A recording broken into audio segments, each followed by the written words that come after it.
Hi, in front of me is Motorola RAZR 5G, and today I would like to show you how you can download and apply live wallpaper called Shadow Galaxy. Firstly, open Play Store. Then type Shadow Galaxy.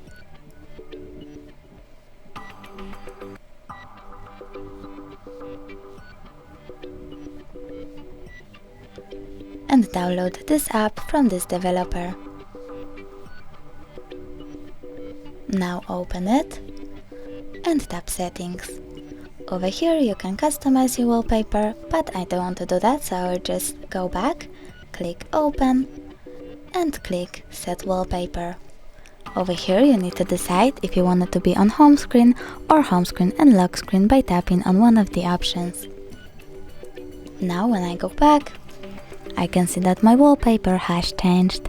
Thanks so much for watching. If you enjoyed this video, don't forget to leave a like, comment and subscribe. Bye!